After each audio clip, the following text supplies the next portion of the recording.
get off the snide. Big time. And you're live. We're live? Mm-hmm. We're up and running? Yep, on the Throwing Dart camera as well. Hello. Welcome. Oh, this is not a good camera holder. Anyway, we're live. The fucking thing's gonna fall. We need some duct tape. Do we have duct tape? No, we have it here. How in the other office?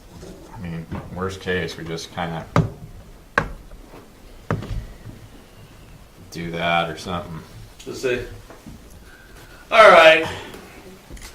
What's going on? We got TJ Barker here. We got Kian, Annie, Hughes, Banos, Dave. We got 2 Daves. We got Michael. We got a Lee. Fisher. We got Fish. We got Gene. How you guys doing today? By the way, if you want, feel free to call in. Number table out of the way. It's fine. Number 707-330-1272. That's 707-330-1272. Yeah. So, yesterday we were talking, just real quickly before we jump into our lead stuff. No. Fuck! We were talking before, hold on a second there. So what we were talking about is how RESPA is dead. RESPA's dead. It's dead in the water. Oh, I saw this Mulvaney. If you haven't had a chance to see Mulvaney, who's the new head of the CFPB, if you haven't had a chance to see him speak, there's a piece on Fox News, and it's remarkable. He says, I said, are you going to blow up the CFPB? Or are you going to get dismantled? He goes, I can't. He goes, but if it came up to that, he goes, I would tell the president that, there's other agencies could do this. So he basically says he would and do it better. So he said he would get rid of them. Wow, that's big news. Oh, it's totally big news. Wow. And the other part of it is because there's nobody there to deal with RESPA right now. There's just you have a lawsuit going on, Right. and by the way, he put a 30-day hold on everything. Oh, did he really? Nothing's moving. So he needs time to just see what's going on. Oh yeah. Yeah. But here's the thing. So now, just a few moments ago, the top lieutenant at the CFPB for Richard Cordroy, his name is last name is Alexis, like Alex Alexis. Yeah. He just resigned, No, so he's bailing. and he's the chief enforcement officer. It's like ticks off a dead hog, baby. Oh yeah. The whole thing is this. The rats are jumping. Let's get out of here. Super funny. Just totally cracks me up. Well, I mean, here's the thing. RESPA ain't dead. It's just in a coma. It's in a coma until it gets revived, by But again, the new peeps, and, it's going to, Okay, so this administration goes through July. How long is this lawsuit going to go on for? How long until they get a new director in there? And then once you get a new director, that new director is going to feel the same way that Mulvaney does. I mean, Trump's basically said what he thinks. So, so this term goes through July. So we've got another 7 months here, and then the next director's got 5 years. So we've got 5 years, 7 months, where we're really not going to have to worry about a whole bunch of compliance type of stuff. I don't think you're right. I don't know why you're saying that. I think these are going to come in and they're going to look at everything, but they're going to look at it in my opinion, a more fair and honest way. You apparently you have not been listening to Mulvaney then. Really? Yeah. No, he says. I heard him say that. I heard him say that he wants to make sure that consumers are protected, but not in a way that stifles capitalism. Right, and then he goes. Then he goes on to say basically how this bureau has done absolutely everything wrong. How he wants to freeze everything. How he's actually looking at giving money back. I mean, you got somebody who's just downright hostile, and if you think about it politically, of course he has to say. I just don't think I don't think anybody listening should be so bold as to go, well, RESPA's just gone to the wind. Let's just do whatever we want. I think everybody should still try to compliance. Well, of course you can't be a jackass, right? But that's not what I'm saying. But my whole thing is when we're splitting hairs about who's paying for what on an advertisement or something like that. Yeah. I think that's done. I think those days are. I think that ship has sailed at least for the next 5 years. Interesting. Well, we'll see, and I hope so. So we wanted to talk about leads, and I know that we got Fish over here, and we've got TJ. We've talked a lot about this stuff. a number of different things here. When you're looking at leads, right now, and we've talked about this, and I know me and Fish, these guys have, but we look at leads in a very, very linear fashion. Completely looked at the wrong way. And you see, and I've said this, you don't like it, but, and I hear, these leads are shit, man, these leads are shit. No, you're shit. You're being shitty. It's not the leads that are, because you can take the same shitty leads and give them to somebody who doesn't have a bad attitude, is willing to work them outside of how they want to, and they have a way higher conversion rate. Right, true. And maybe the language is a little rough, but maybe it needs to be, maybe tough love is needed. Because nobody wants to fail, okay? Everybody wants to be extraordinary. But the thing is you can't have everything on your terms in sales. And so if you have one person who succeeds with a set of leads and another person who fails with that same set of leads, the only variable is the quality of the salesperson. You got good ones, you got bad ones. So bad, shitty, whatever. So my thing is, and when I say doing things on your own terms, all right, let me give you an example. So if you have somebody who, all right, well, first of all, let's qualify. What's a lead, Frank? I mean, what's a lead? I think a lead is any individual who's shown even the slightest interest in whatever it is you're trying to sell. I would totally agree with that. If you have somebody who has clicked on, if you have captured somebody's information because they are looking at a property, that's a lead. And I even like what we do with Listing Booster, where we have lead capture. So it says, if you want to see this house, you have to sign in with Facebook. Well, everybody at this point knows that when you sign in with Facebook, you're handing it over. You're giving information away. Right. So you're actually even doing some screening with a lead like that. Right. Now, again, we don't know if that person can buy. We don't know if it's the right time for that person to buy. And we don't know if we're speaking with a decision maker. We just know we've got somebody who's interested in buying a house. Right. Now, as a salesperson, is that a good person for you to be talking to? Absolutely. Okay. Why not? Now, when somebody is looking at that lead, okay, and you call that person up, what is the probability, out of 10 people, what is the probability that person wants to buy right there, right then, right now? Even if you said 1, I think that would be too high. I would agree with you. It's a fraction of right. 1. It's a fraction of 1. And then how many people want to buy right here, right now with you, and wants to buy that house? A fraction of that fraction. A fraction of that fraction. So when people get upset about converting leads and their lead conversion, these leads are shit, man. No, you're saying you're pissed off that the person isn't buying on your terms. Right. That's what you're saying. Yeah. You're pissed off that they're not doing what you want them to do. That's what's going on here. Yeah.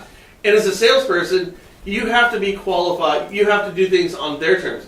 We were speaking about this a moment ago. I had a Tim. It was Tim Prince. I'll say it. He said to me one time when I first started in the business, we were doing like an FHA deal, and you had like your origination, your YSP, your SRP, all the good stuff. And I ended up making like $5,000 on a deal. Yeah. And I'm like, and I told him, I said, this is excessive for the amount of work I have to do on this deal because the loan writes itself. And he goes, you're not getting compensated on the loans you write. He goes, you're getting compensated on the loans you never wrote. If every lead turned into a deal that was just pushing papers, would it then be reasonable or rational to charge $5,000 if everybody converted every time? You'd be doing that for like $25 a deal, $50 a deal. That's exactly what That's exactly what it is. Because that's all it would be worth. You'd be doing it for processing fee, Right. Because that's all you'd be at that point. Yeah, if everything converted, then anybody could do this. Right. So how many deals did I close that month? I closed 1.5 deals. Yeah. Okay. And how many hours did I have to put in? How many not bad people? How many defunct deals do you have to deal with? People didn't want to buy and all that stuff. Sure. How many hours did you have to put in on the people who didn't buy from you in order to get to the ones that you did buy from you? Right. You're essentially being compensated for the ones that didn't buy from you. Right. Now, if you're going to take that and put that into an hourly rate, 8 hours a day of prospecting, and you do that for 30 days, now I'm getting paid $80, $90, $100 an hour. Right. Which, by the way, pretty good wage. Pretty good wage, but that's pretty much how it goes. So when we look at leads, we have to look at it in terms of, not what we're getting compensated for what we close, but we're getting compensated for what we don't close. But the thing is, you have to put those hours in to actually close the deals. Yeah. I like the way you put it, and TJ put it today on the Listing Booster coaching is these leads that come in are simply building a database. Right. You're simply building a database. Right. And you have to be continuously mining this database. So the more, how does it work? You know better than me. When you mine for gold or something, you just put in a bunch of dirt. You know what I mean? You just put in a bunch of dirt, and you shake the crap out of that, and eventually little flakes fall out. You get gold that comes out of it, right? So we got to look at all these leads. It's just dirt. We're just putting in some rich dirt into this machine, into this database.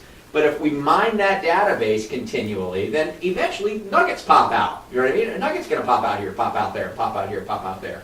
And TJ even called them high funnel leads. At the top of the funnel is big, broad, right, wide, and it's high up on the funnel. Then it narrows down, it gets narrow at the end, and it's low, right? So there's lower funnel leads and higher funnel leads. You got to put as much as you can put into that higher funnel area. You know what I mean? You got to constantly be feeding that in. You know what I mean? But then you have to have the system, the machine, whatever that is. Whether that means it's you sending emails on your own, or it goes into some sort of chipmunky or whatever they're called. That thing is called, a system or whatever the system is. But you have to have a machine that now is going to sit there and crunch on that thing. Whether you're making it yourself or doing all your emails yourself, your phone calls yourself, or a system is doing it for you. You have to do that for the database or the mine, to produce something. And that's how you have to look at these things, as a database builder. And what we're doing is we're not talking. You as a loan officer, you're a loan officer as a real estate agent. You're going to bump into a deal here or there. Mom's going to want to buy. Your sister, your cousin, your neighbor, that type of thing. Somebody's going to want to buy, but that doesn't make you a good salesperson because you can accidentally bump into somebody. And you might actually, with that those work habits, that work ethic, you might actually be able to get by. You can even be successful. But we're not talking about getting by. We're talking about people who actually want to succeed at their chosen profession. Right. So let's think about, how do you get a lead? From 30,000 feet, how do you get a lead? So you could buy a lead, as we spoke about on one of our podcasts here. You can buy a lead with Zillow. Right. Which is going to cost thousands of dollars. There's other services where you can buy leads, but you're going to spend a lot of money on that. Okay? Right. So what you're doing is you're offsetting the work that you would have to put in. You're saying, rather than put the hours of work in, I would rather pay for it. Right. And if it works for you, congratulations. That's great. Right. If you are making money and you're happy with that approach, that's great. The other approach is you can either pay for somebody to do the work, or you can do the work. Right. Those are your only two options. If you want leads, you pay to get the lead, or you do the work. All right. So now we'll put it in the context of Listing Booster. So in Listing Booster, you have to go find real estate agents to work with you. Right. You have to convince them that you've got a good product. Right. That's either easy or hard. Then you have to market the listings on a regular basis. Right. Okay? You have to have your real estate agents market the listings. You have to have the strategies that we talk about on Listing Booster in order to make that work for you. You have to put the hours in to make this happen, right? Then we get the leads, the top of the funnel, right? Yeah. So why would you pay for the leads or put all the work into those leads to simply disregard them after you got them? Yeah, it doesn't make any sense. So our bottleneck is not at getting the leads. Okay, so for some loan officers it is. Mm-hmm. But for the good loan officers, the bottleneck then becomes at converting those leads. Right. So you spend all the time or the money to get that lead. Maybe you work it for a week, maybe you work it for a month, but after a month you say, screw it, I'm done.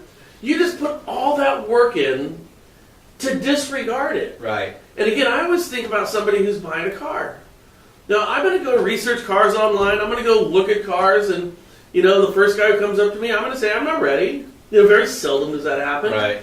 But that salesperson, it would behoove him to stay in front of me because I'm going to buy a car, right, but I'm going to do it on my terms, not your terms. Yeah.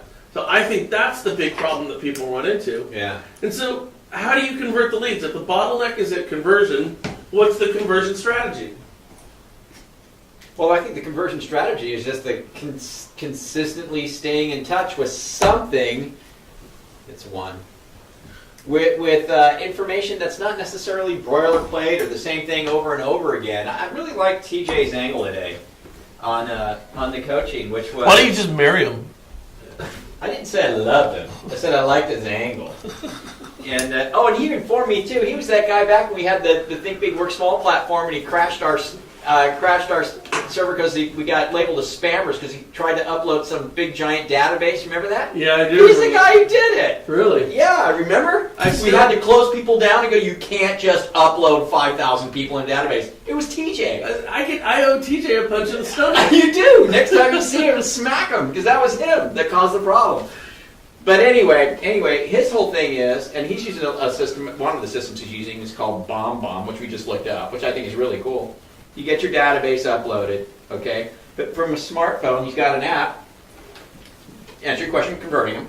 He's got an app. He can, once a week if he wants, shoot a little video. Hey, it's Frank, just to let you know, there's a great event going on tomorrow in Vacaville. It's such and such. Don't miss out on it. You can get there online. Don't forget, I sell mortgages. If you need help with that, let me know. Have a great day. See you later. He pushes go, and this video goes out to this entire database. I mean, with that system, to me, I think it's really cool because you just got a giant database. There could be 10,000 people in there, and they're all getting the same message. Some systems, it's like, well, you've got your different types of leads. You've got this lead, then they responded to two things. So now they moved into this category of leads. You want a different message here than this lead that moves into this category, and a different message here. No, it's just, they're all in the same bucket. You're just talking to all of them at the same time. And that works. It's converting for him. I wonder how many of those end up in spam. Well, if they do, they do. And they always have the ability to opt out. You know what I mean? But the good news is, with a system like Listing Booster, you're constantly dumping more into the top of the funnel. So even if you're losing some through spam, you're losing some through opt-outs, you're constantly adding more in. And there's a large group that'll stay in there. You know what I mean? That's just there. And they'll just continue to get that message and continue to hear from you. And the neat thing is he's doing it with video. And we've always preached on how good video is. I mean, look, that's why people are here on this website. It's because we've used video for so many years, for a decade. By the way, if you guys want to call in, the number's up there. It's 707-330-1272. 707-330-1272. I don't know, I think so. But what you're talking about is a mechanism. Okay, so what is the mechanism in order to convert? I think what the message is to convert, or what the strategy is to convert, is to be personal. That's what I was saying. Yeah, that's exactly what I said. No, but BombBomb is the mechanism. No, BombBomb is the mechanism that allows you to be personal. That allows you to be personal. It's the mechanism. Yeah. And the reason I say that is you could be one of two types of guys, or gals. You could be the one who sells your product or sells yourself. Right. So you could take the, and by the way, I'm sure they both work, but you could take like the Dave Savage approach, where here's your rent versus own, here's your rate versus this, here's your this versus that, where you're positioning yourself as the expert. The only positioning yourself as an expert thing that I don't like are the people who are selling themselves as the rate expert. Because I don't see, if you're going to be being a rate expert is, like we've talked about this a million times before, there's really no upside to it, but there's a hell of a lot of downside to it. In terms of rates are going to go down, so I would float if I were you. Or, I don't know. Rates are going to go up, so I would lock today if I were you. Well, you need to lock today, then rates go down. There's not a whole bunch of upside selling yourself as a rate expert. But you have that approach, and then you have the personal approach, where you're more or less selling yourself. Where it's like, hey, here's what's going on down here. Me personally, and I think they both work, by the way. Oh, sure they do. The rate expert. You can be good at anything. It doesn't matter what you're saying. But I think for the one that really kind of hits me is resonates with you. Well, yeah, one that really kind of works for me, I think, is selling more of the personal. And I think the other one is really working with your realtor partners. And because, when you're trying to get conversion, you're still selling the car. You're not selling the car alone. You're still selling the car. Mm-hmm. So I would keep putting the cars in front of the people rather than the loan in front of the people. Yeah. Until you get them in the front door. Well, just for the sake of helping people out, what are the things that we can? This is this again. I was going to say, what are the things that we can talk about to make it personal? There's so many different items. You said you don't care for the rate expert thing, but that is generally one of the things that you can say as a mortgage guy. What rates are doing? You've got that. You've got products you can talk about. You've got the personal side too, the Yelp strategies, that type of thing. Properties, like you said, working with your real estate agents, they get a new listing, it's a bitchin' listing. Hey, let's go talk about it. Doesn't hurt to talk about a bitchin' listing. You know what I Oh, mean? by the way, just real quickly, Yeah. I'm not being the rate expert. I'm not saying talking about rates is a bad thing. Yeah. Talking about rates isn't. That's more the Dave Savage type of mortgage coach thing. I'm talking about being the prognosticator, the one who's got the crystal ball, who can, expertly, tell you which direction loans are going to go. I mean, I think that's a little scary. I think these widgets, which we used to have, which would tell you, when the market was moving and you could lock before, your lock desk could get ahead of you. I mean, I think that's a great thing to sell. But being the person with a crystal ball, I don't know necessarily.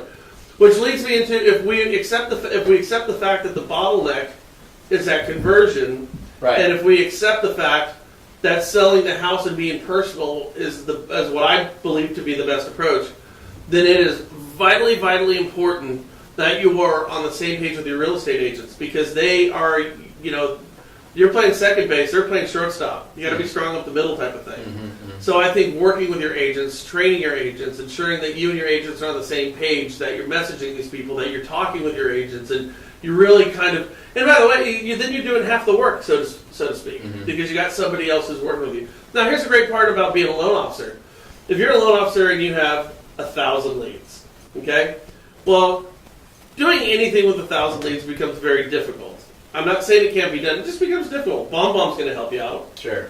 But now, if you have 10 agents or 20 agents that are working those 1,000 leads, then you're looking at 50 leads an agent.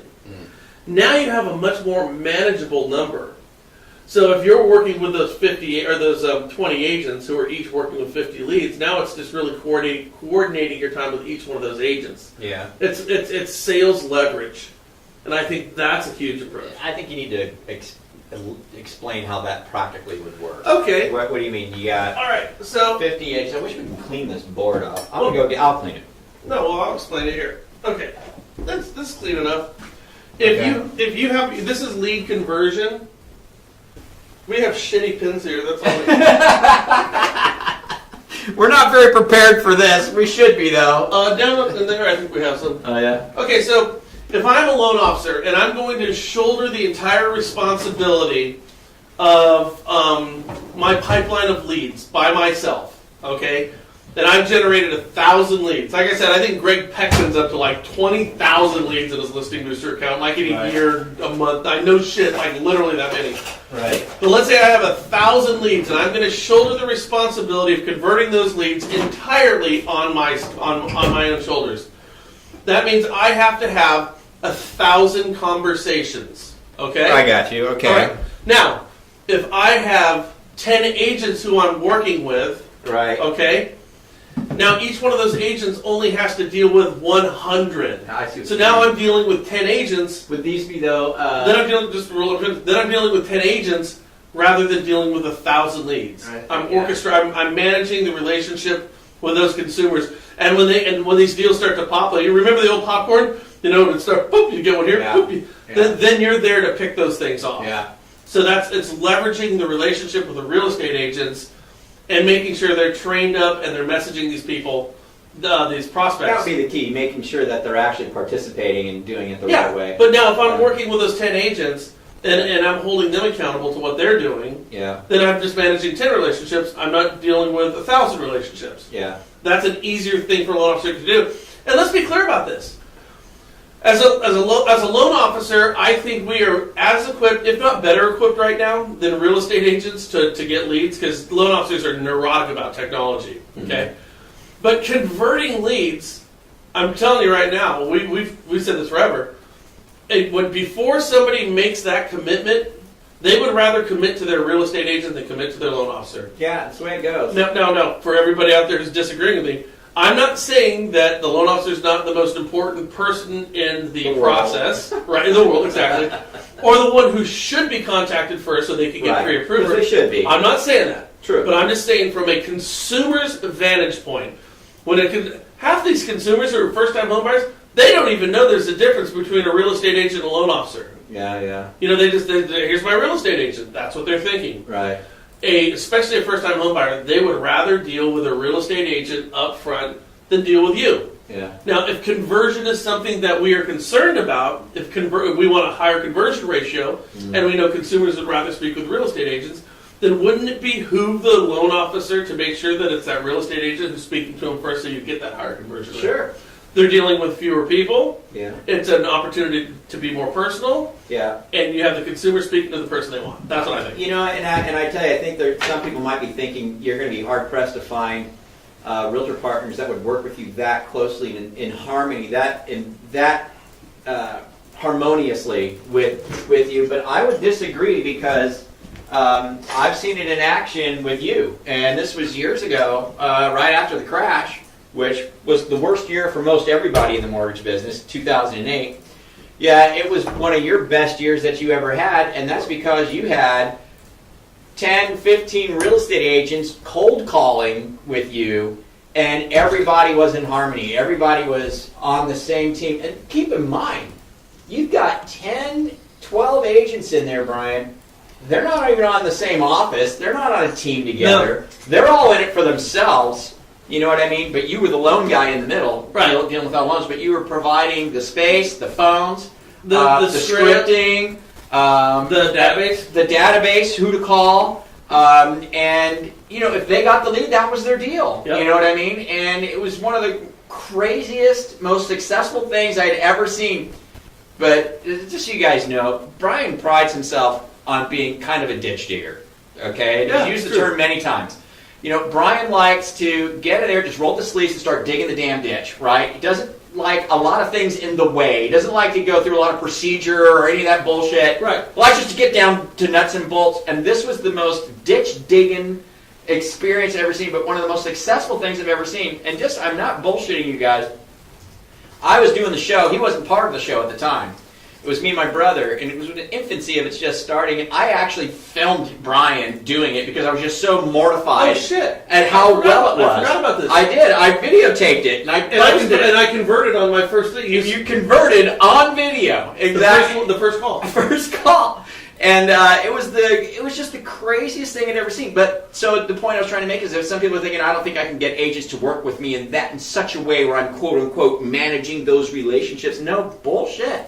You can find agents. If you've got a system, then you can work together. It can work. Now, and the way Brian did it was after hours. I mean, you would do this at like 6 o'clock at night, 6:30, because that's when the people were going to be home that you were going to be cold calling, and also it's because the office was cleared out. There was nobody in there. I took every one of the loan officers' offices, and there was about 13 or 14 of them, and I put a real estate agent in every single one of those offices. And they had a list to call, and they started making these calls, and they would just use this script, and they would get rejected until finally somebody said, yes, I'd like to talk, and then they'd shove them over to Brian, who would have the further conversation to see if he could get him into a deal, and if he could, they would get out to that agent, and they'd go and they'd buy a damn house in 2008 when everything was doom and gloom. If you want to see some really great conversion stuff, I had Steve Green on a podcast a few weeks ago, and I was listening to him, and he's a fucking expert at this stuff. But you should check out Steve Green's podcast that we did. But is that on Kills? Huh? Is that on Kills? Mortgage Shots Kills? No. Well, it's on here. Yeah. It's on Facebook. We probably got shared. It's posted. But one of the things that Steve Green said that I never heard from anyone else. He goes, I'm not kidding you. He goes, I had a real estate agent give me their resume, asking to work with me. Well, you did too. I didn't say it at the time, but I had real estate agents who would give me their resume to ask if they could get into my cold calling. Right. And that's a really weird place to be. 2009 was the best year I ever had doing loans. Yeah. And nobody did shit in 2009. Everybody was dying. Now, I'm going to tell you something here, too. I'm going to tell you something else. A couple of things here. I want to explain to you guys this. The whole concept of manufacturing a lead. Yeah. Okay? There's a difference between converting a lead and manufacturing a lead. A fundamental difference. Here's how it is. Converting a lead is somebody has made their home buying intentions known. They have raised their hand and they have said, I am buying a home. Everybody come hit me with your marketing. Okay? Now, how does somebody do that? They go online and they start looking at single property websites. They go on Zillow. They fill out forms. They're captured, you're capturing their phone number. You're finding a way to capture their information. That's how somebody makes their home buying intentions known. But that person, okay, if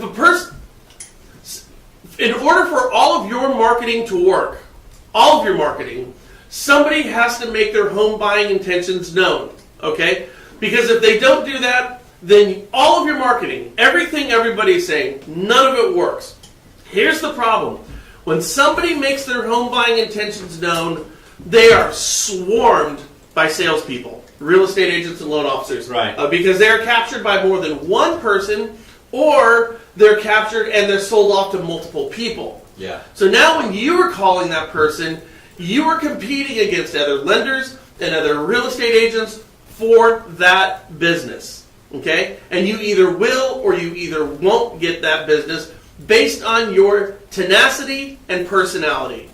Okay? That's why we look at lead conversion. Okay? Because now maybe somebody's got 50 fucking people. Now I made my home buying intentions known. Now I got fucking 3 lenders calling me, 3 real estate agents calling me. I'm going home. My sister's a real estate agent. My neighbor's best friend is a real estate agent. I go to work.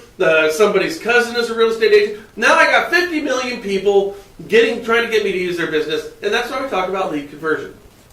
Now, when you manufacture a lead, you are actually getting to that person before they make their home buying intentions known. Okay? So, you don't have conversion to deal with because you are that person exclusively speaking to them. All right? So now, how do we do that? All right? Well, your marketing is more of bait or a dartboard where you're waiting for an arrow to hit you or a fish to bite you. Okay? What we were doing with our cold calling and why our conversion ratio was through the roof. Like when we got somebody to say yes and we qualified them, they were ours. It was just done. Yeah. There was never anybody else involved. So what we were doing is we were calling on lists of people who were renting, a simple enough thing to do, okay? And we were telling them that they could buy. So this wasn't a person who was thinking about buying a house. This was a person, in fact, these were people who were not thinking of buying a house or thought they couldn't buy a house. They were just watching TV They're just watching after work, Right. and you called them. And I called them. So now, guys, you have to understand this. It took me 4 months of calling, like 5 hours a night, 5 days a week, in order to make this stuff work. I was told no every single time for 4 months, 5 days a week of cold calling. Okay? Now, and I think I shared this on a previous podcast, but this goes right to the heart of conversion. I was just down there late at night, and I was like, oh, this sucks. And I called some dude up, and he happened to live next door to Burrito Palace. And the Burrito Palace was where one of the girls who was an assistant to an escrow officer, her mom and dad, a migratory Hispanic Mexican couple, had this little taco stand. And they had this great carne asada burrito. And so we would go down there. And anyways, I was talking with this guy on the phone, and I'm like, hey man, you've been to Burrito Palace? Have you ever had their carne asada burrito? And he's like, oh my God, that thing's great. So we started talking about carne asada burritos. I mean, literally, that's what we were talking about. And after about 5 minutes of conversation and really kind of breaking down all of those barriers, it was kind of like, all right, well, who the hell are you and why are you calling?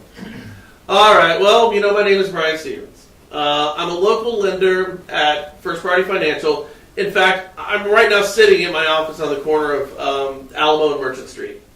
So I found common ground immediately. Okay, that's the most important thing for conversion. Not even houses at this point. I created geographical competency with my step number 2. I let him know that I was like a local guy. I wasn't calling from, Calcutta. And then I explained to him what the value proposition was. And the value proposition was, you can move 4 doors down, and of course, it's like putting a freeze on your rent payment. It means your landlord will never kick you out. It means you can do whatever the hell you want to do with a house, and when property values move up, you're going to be the benefactor of that, not your landlord. And oh, by the way, at that time, it was even cheaper, to rent than buy. And I'll bet you in a lot of these big markets right now, I'll bet you that's the case. If you have a vacancy ratio below 5% in your community, it's probably cheaper to buy a house than rent one right now. Okay? And plus, you had first-time homebuyer programs. You had we had first-time homebuyer down payment assistance programs that you were pitching to these guys. Well, exactly. We through the city of Actonville, we were doing FHA deals. We had $5,000 that was deferred for 5 years at a 0% interest rate. So if you paid that thing off in you're not paying a dime of interest on it. And so we were using that. But even think right now, I know United Wholesale, their company, they're offering a 1% down deal. I know there's a number of different retail operations out there that are offering multiple 3% down deals. Yeah. Which is funny. Hey, Vandy and Freddie are offering 3% down deals. Yeah, no shit, asshole. They've always offered those. Yeah. But But then there's you come across your vets too. You'd always ask them, "Are you a veteran?" You always got your one of the vets. first questions. you got your USDA stuff. Yeah. Like here we have CalHAFA, we have our CHAFA, we have our CHDAP. So you could put your CalHAFA CHAFA with your CHDAP all together. Yeah. So there's a whole ton of loans. There's stuff available. And if you're 3% or under, you're negotiating closing costs on this. Again, remember, you always got that you skip the first payment type of thing. So Right. it gives that person who's going from renter to buyer an opportunity to save up the minimum amount that they're going to need. Yeah. And I found my conversion rate. So, anyways, I would get out of 10 calls, I would get 5 people to pick up. And then of those 5 who would pick up, I'd get 4 who would actually speak with me. Of those 4 who would speak with me, I would get 1 who would qualify. Okay, and then my conversion ratio, my bottle. Well, we're talking about that bottle right now. My conversion ratio was, I'm not kidding you, if it wasn't 100%, it was 99.9%. Yeah. So That's imagine manufacturing a deal. that is manufacturing. They had no idea they were interested in buying a home. They're just watching TV after work, and all of a sudden Brian Stevens is talking to them. The next thing you know, they're talking about buying a house. Yeah, now think of this as a loan officer or a real estate agent. What's your highest and best use of time? Okay? Is it go, and by the way, I don't know the answer. I'm not saying this is the answer. But everything that your marketing is currently doing, every single thing that you guys all do, requires a person to say, I want to buy a house. And then you deal with conversion ratios. Right. Okay? Yeah. Is it better to do that or to find somebody and tell them they can buy a house and not even have to deal with conversion It's ratios? true. Okay. Here's the dirty little secret to all of this shit. Yeah. All you have to do is be successful a few times a month to become extraordinarily wealthy in this industry. It's true. Yeah. I mean, it's not like you have to get it's not like you're selling Comcast door to door and you better get 30 people a day to sign up or you go broke. Yeah. You need like 4 people a month. Yeah. And if you're a real estate agent, you're making $500,000 a year. Imagine if you got 1 every 3 days. Interesting. I mean, you'd be talking about 10 deals a month. I mean, just 1 every 3 days for doing the work that you should be doing as the show. And that was cold calling. But this is manufacturing leads, not buying leads or converting leads. This is grabbing somebody who doesn't even know. They're even thinking about it. Right. I know you had another strategy that was really cool where it was a listing comes on in a particular neighborhood. You think that's a great first-time home buyer neighborhood. You get the details on the listing, figure out what the payment would be on an FHA loan, what it would cost to get in, and then right away through a title company, you figure out who's renting right around that house, who the non-occupant owners are, which means there's a renter in that house, which means you can literally go knock on the door and go, hey, I just want to let you know that house is for sale down there. I know you're a renter, and that's what your payment could be if you're interested in buying it. Yeah. And I'd like to talk to you about it if you want to think about that. Yeah. That's manufacturing a lead. Yeah, no, let me explain this to you guys. So right now we have a roughly like a 35% or 40% owner occupancy ratio. 50% of the houses in this country are owned or second homes, less than 50%. The other 50% are rentals. So let's say, yeah, half of them. So let's say you see a house that or even talk with your real estate agents about this. Hey, do me a favor today, Sally. Find me the best deal on a house in Solano County. First time home buyer. I want a 3-2, 1,400 square foot house. Tell me the one that is the absolute best deal. Which one's under market right now? Hell, give me the top 4 or 5. Then what you do is you find that one, the best deal in town. Okay? And then all you do, because we did this, I don't know why we did this, but maybe we were door knocking. And I'm looking around, I'm like, this is a great house, it's a great deal. And I'm looking around, it's a cul-de-sac. There's like 20, 30 houses I can actually see. And I'm going, 15 of these 30 houses Are rentals. Are rentals, okay? Now, if they bought this house, it's like their rent going down. Hey, would you like me to lower your rent today? Would you like me to lower your rent today? Okay, I'm going to lower your rent today, and it will never go up. And you can even have 9 pit bulls. You can have your El Camino up on blocks in the front yard. You know, you can do whatever the hell you want. You can paint the thing orange if you want. You know, and you don't even need to get a rental truck. You can just fucking wheel that big screen TV and that lazy boy couch right 3 doors down. And your life just got 10 times better. I mean, why wouldn't you do this? And so we had that strategy where we would find these houses, and you're right, we would put together our GFE, we would show them the breakdown. This is about what you're looking at. And you own it. Your life just got just better significantly if you did this. And here's another thing that, you know, I'm talking with my real estate agents about is, you know, NAR just put out a study that said 74% of the people who own houses right now think it... Oh, sorry. 74% of the people who own houses right now think it's a good time to sell a house. All right, so if 74% of the people think it's a good time to sell, I've got to think some of those 74% of the people would sell their house. Okay, here's another piece of information for you, and this is from a Zillow economist. So we have NAR and we have Zillow. Let's get away from hating Zillow. They're hiring very smart people to generate information and generate surveys and then explain what these surveys mean. One of the pieces from Zillow says that the value of a person's house and what that house is actually valued at has never been closer. Okay? So 2 years ago, consumers thought their houses were worth 9% more than what they were actually worth. Right. Okay, so if I think my house is worth 9% more, all right, and I'm thinking of selling, a real estate agent comes to me and says, "Oh yeah, you can sell that house for $180,000, not $200,000. But my house is worth $200,000. No, your house is worth $180,000. Fuck it, I'm not selling. If I can't get my price, I'm not selling." Well, that number has come down and down and down and down and down. Now it's closer. Now the difference between what a homeowner believes their house is worth and what the house is actually worth is basically the same. Okay? So now, that real estate agent goes to that person's front door. "Hey, do you want to sell your house?" "I don't know, maybe." "Well, your house would sell for $200,000. "No shit, that's what I thought. Let's do it." Yeah. So the conversion ratio goes higher. Now is the best time ever for a real estate agent to be going and speaking with people who own homes that are not listed.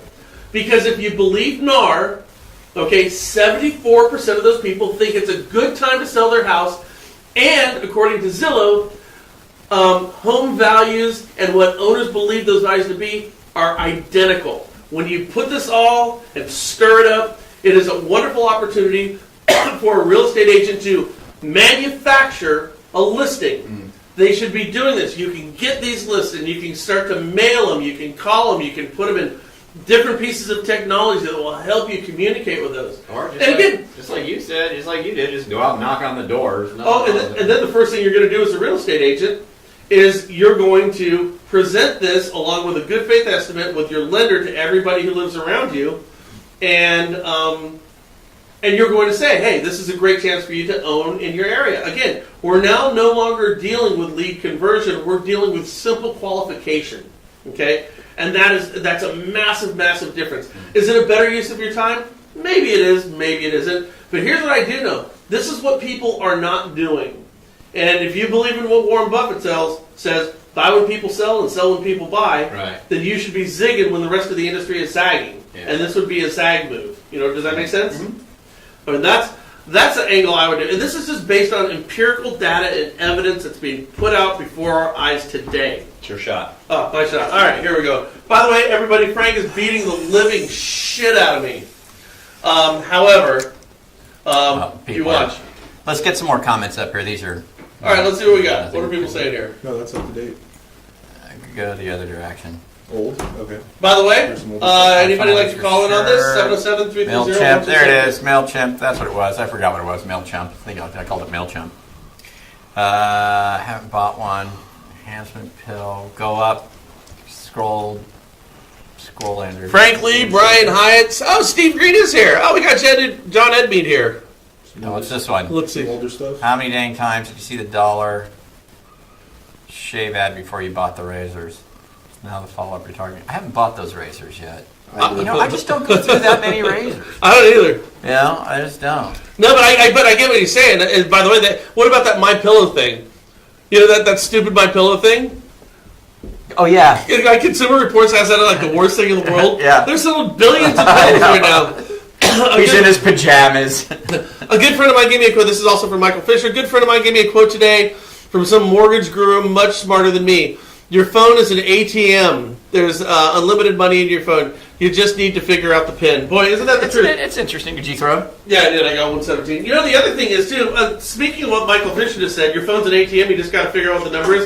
Yeah, have you ever thought about it, like, with your computer? By the way, I just broke my Mac. I got a brand new Mac yesterday. But, like, your keyboard on your computer is like a keyboard on a piano. The more you practice, the better songs you're going to write. And all you need to do is figure out the right keystrokes to put in, and there are keystrokes that will pay you more money than other keystrokes. It's just all a matter of figuring it out, getting better on your instrument, getting better on your computer. I mean, think about it. It's literally your emails that you send, your texts that you put out, your videos that you post. It's just getting better at this thing, and the better I can get at this thing, the more money I'm going to make from it. Yeah. And that's what you say. It's like, I don't like shit my way. Let's distill it down to its simplest form. What does it ultimately come down to? And it is. It's your keystrokes. It's using your phone. It's digging the ditch. It really is. Did you just go? I did. Are you on Bullseye? Bullseye, yeah. Oh my God, I'm getting killed. All right, hey, if somebody wants to call in 707-330-1272. 707, I got to focus here for a second. I got to get a 17. Shit. Ooh. I'm going to blame it on my back. Oh my God. So yeah, manufacturing leads versus... Converting. Okay, so does this mean that Zillow will no longer be feeling the heat from the CFPB? That's TJ Barker. I'll tell you this right now. We talked about this yesterday. I think Zillow. Well, we looked at their stocks yesterday. Their stocks were going up. Think about it. A couple of things. If you're Zillow and the CFPB says we want $500 million, okay, is this based on Leandra English and Richard Cordroy's interpretation, or is this based on Mick Mulvaney and Donald Trump's interpretation, both of the same agency? How do I know I'm paying the right amount? You don't know who to pay. So Zillow really cannot pay anything right now. And it said the CFPB is embroiled in a lawsuit. Who do you pay? So Zillow's not paying anybody. Zillow's doing a freaking backflip right now. And Mick Mulvaney just came out and said he's putting a freeze on everything. Everything right now that does not have a statutory obligation. He's smart to do Yeah, that. yeah. So Zillow is not, they're in negotiations. There's nothing statutory that needs to take place. So, for example, with the Aquin case and the PHH case, there are statutory obligations. There are dates that are already set that they have to meet in court. Okay? There are certain dates that paperwork has to be, filed, has to be put in. Okay? There's certain dates things have to be, down at the recorder's office. So he's going to do that, but outside of that, the CFPB is at an absolute freeze because he wants to reevaluate everything. Which, by the way, the Department of Justice is already on the side of PHH. And now you have the head of the CFPB, who I guarantee you is on the side of PHH. So now the prosecutor and the entire prosecution agrees with PHH that what took place is unconstitutional. Yeah. So as far as Zillow goes right now, Zillow's in the clear. And again, you guys know me. I'm not a huge fan of the Zillow model. I'm not. I think that you guys are better off there's equity in building your own business and your own relationships. Okay? There's no equity in just buying leads anonymously from sites like Zillow, and especially at the price you're paying for them. When you're working with real estate agents, when you're working within your community, you are building equity in your brand, in yourself. It's better. The lazy way is to buy. And Zillow charges a lot for it because they control a lot of the eyeballs. But I would say today, if I was considering spending money on Zillow, I'd feel a hell of a lot safer than I did last week. I from a regulatory standpoint, I would feel a hell of a lot better about that than I did last week. Absolutely. That said, I still wouldn't do it because it's bullshit. Okay. A lot like your game. All right, there we go. Hey, you got 17. All right. Let's see. We got about another 15 minutes. Anyone want to call in? You 707? got 7 minutes. 7 minutes. Anyone want to call in? 707-330-1272. So what language offends me? No. Somebody on there said you're foul-mouthed. No people are defending you, saying buzz off. Say what you feel. It's not your show. Not offended. Good stuff, guys. So what you're saying is do it boiler room style ABC. I'm not sure what that means. Steve Kelly, what does it mean by boiler room style? Are you just talking about getting in there and doing the hard work? Yeah, I mean, I think getting out there and Always ABC. Always be closing. Yeah. always be closing. Exactly, always be closing. All right. Oh God. All right, guys. Well, listen. I think we're going to shut it down here. If everybody's good with everything, I hope that helped you out with some thoughts on lead conversion and what you guys can do in order to be a little bit more successful with your time. Make sure you check out that Steve Green podcast we did. There's some great ideas there, just brilliant ideas. I believe tomorrow or Thursday, we're going to be having Stephanie Ham. She's going to be coming in and talking with us. She's a top producing loan officer. She's got some great thoughts on things. She's one of the best minds when it comes down to understanding guidelines. So, especially if you have guideline Just questions. so you know, I trained her. If you guys have any guideline questions, Stephanie's going to be really, really great. And of course, if you guys want to jump on here and you've got something that you'd like to share with the rest of the real estate lending community, as far as the Frank and Brian site goes, just feel free to reach out to us on a private message. And with that said, I think I'm going to go grab myself lunch. Yeah, me too. Alrighty, guys. Thank you so much. We'll talk soon. Bye.